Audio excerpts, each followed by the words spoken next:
Und zugeschaltet aus Budapest ist mir nun unser Kriegsreporter Paul Ronsheimer. Paul, also du bist zurzeit in Budapest, dazu kommen wir ja gleich. Aber zuerst müssen wir beide über die aktuelle Lage in der Ukraine sprechen, da du ja regelmäßig dort bist und für uns berichtest.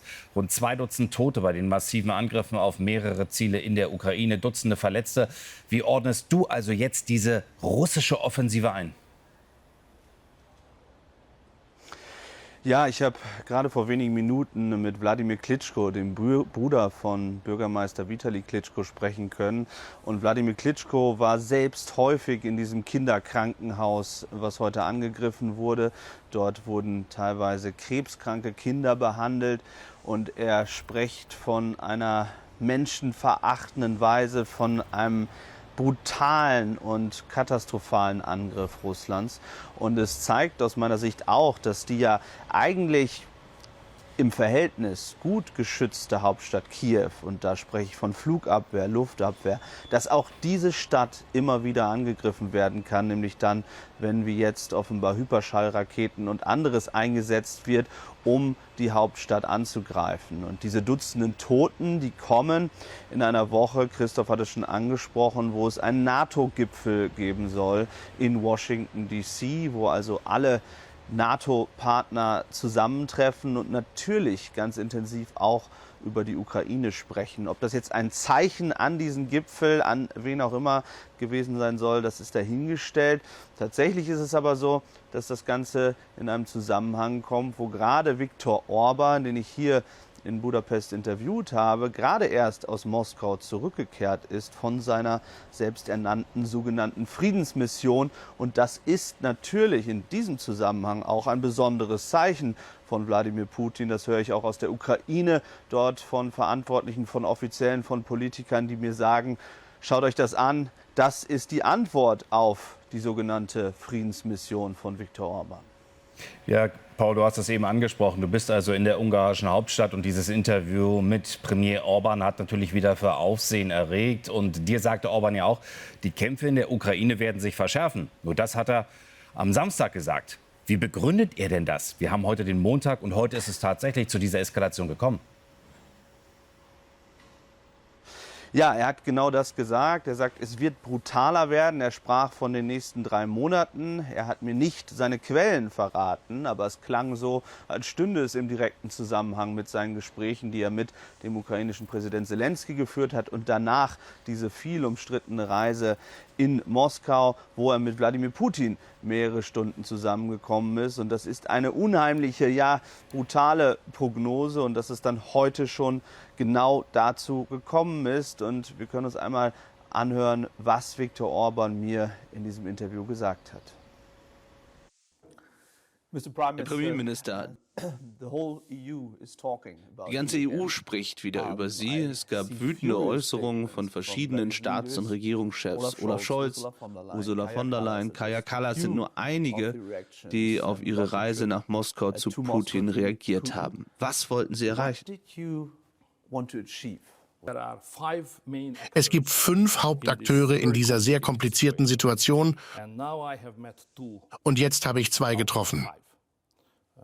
Die Ukrainer, die Russen, dann die Vereinigten Staaten, China, die Europäische Union. Und ich werde es weiterhin schaffen, die Meinungen, die Positionen, die Diskussionen darüber zusammenzuführen, wie wir den schnellsten Weg zu Waffenstillstand und Frieden finden können.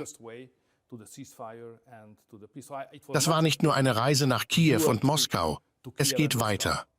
Wie ist es, Wladimir Putin die Hand zu schütteln, den viele für einen Kriegsverbrecher halten und der Stalin schätzt? Zunächst einmal müssen wir verstehen, dass der Krieg nicht darüber entscheidet, wer Recht hat und wer nicht. Jede Seite hat immer ihre eigenen Argumente, warum es vernünftig ist, in den Krieg zu ziehen.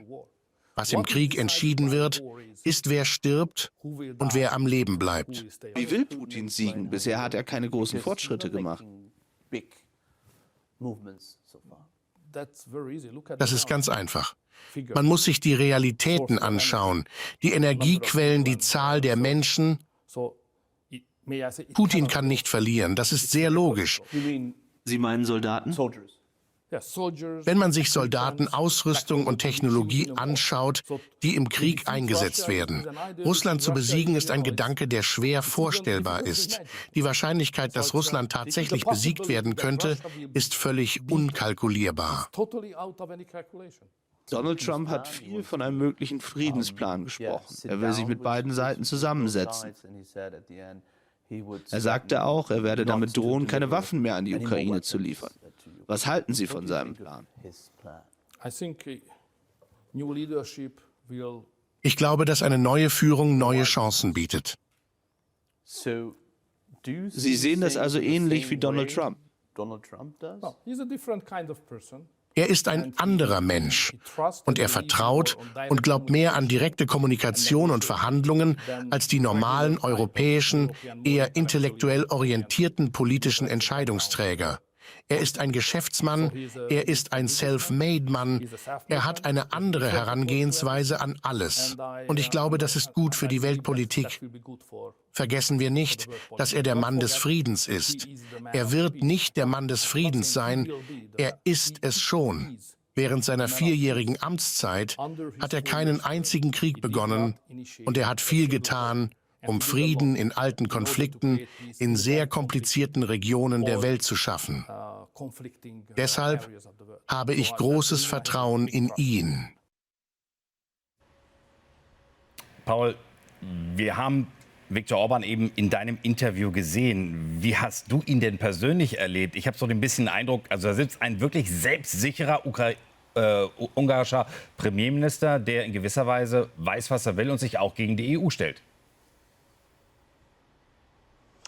Absolut. Und mein Gefühl war vor dem Interview, während des Interviews und auch danach, dass Viktor Orbán sich in dieser Rolle als Outlaw in gewisser Weise in Europa, als Mann, der einfach etwas tut aus seiner Sicht, also der dort einfach hinreist, dass er sich in dieser Rolle wohlfühlt und dass er sich fast über die Kritik aus Europa freut. Er hat immer wieder in diesem Zusammenhang von den sogenannten Bürokraten gesprochen, die dort in Europa seien und dass es jetzt ganz einfach eben an der Zeit sei, nach 2,5 Jahren, dass man sprechen müsse. Auf meine Einwände, dass wenn es Gespräche gibt, dass Putin danach erneut wieder angreifen könnte, also dass die Ukrainer keinerlei Vertrauen haben, dass Wladimir Putin 4 Regionen laut Verfassung, laut russischer Verfassung komplett besetzt halten will, dass er die Regierung stürzen will, dass er von all dem nie abgerückt ist. Da sagt Viktor Orbán nur, das müsse man dann in den Gesprächen klären.